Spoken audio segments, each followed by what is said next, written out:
On ne se moque pas de Dieu, dit l'Écriture. La désobéissance, la révolte, l'indifférence, tout ce qui s'appelle péché mérite la condamnation. J'ai de la peine à le croire. C'est trop contraire à la bonté du Père Céleste. Je ne peux davantage imaginer que le bien et le mal, l'obéissance et la désobéissance, l'effort fidèle et le péché soient traités de la même façon. Ma piété n'est pas une religion de la peur, mais je ne veux pas qu'elle oublie le respect, la crainte de Dieu. Il faut que ma vie soit ouverte devant lui. Chaque jour, Dieu la juge en ses moindres éléments. La pensée du jugement de Dieu sur chaque détail de ma journée me révèle bien le sérieux de cette vie. Qui donc, sachant que Dieu juge, pourrait encore rester frivole? Tout ce que je suis va jusqu'à Dieu. Ne restons pas insensibles à ce que nous enseignent les Écritures saintes. Soyons attentifs et sachons discerner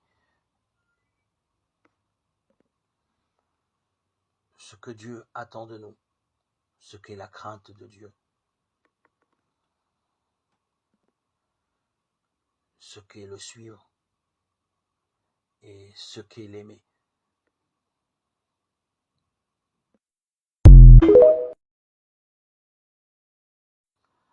Dans son état d'innocence, l'homme vivait dans une heureuse communion avec celui dans lequel sont cachés tous les trésors de la sagesse et de la science.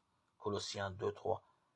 Mais après son péché, ne trouvant plus son plaisir dans la sainteté, il voulut se cacher loin de la présence de Dieu. Telle est encore la condition du cœur irrégénéré. Il ne bat pas à l'unisson avec le cœur de Dieu. Il ne trouve par conséquent aucune jouissance dans sa communion. Le pécheur ne connaîtrait pas le bonheur en la présence de Dieu. La société des êtres saints lui serait intolérable. S'il lui était permis de franchir le seuil du ciel, il y serait malheureux.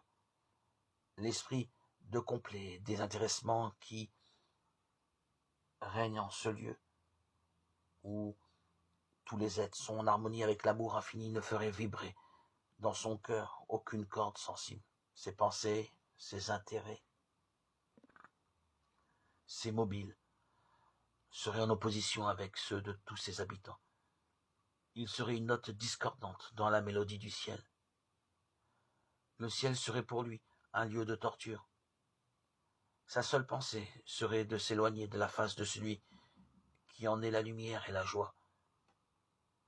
Ce n'est pas un décret arbitraire de la part de Dieu qui interdit l'accès du ciel aux méchants. Ils en sont exclus par leur incapacité de jouir de la compagnie de ses habitants. La gloire de Dieu serait pour eux un feu dévorant. Ils accueilleraient avec joie la destruction pour échapper à la présence de celui qui est mort pour les racheter.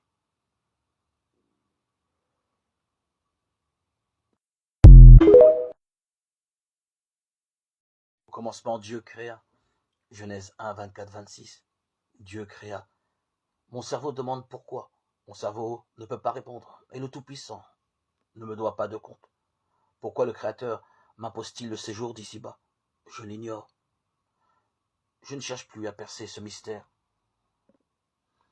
Je sais seulement qu'il le veut ainsi.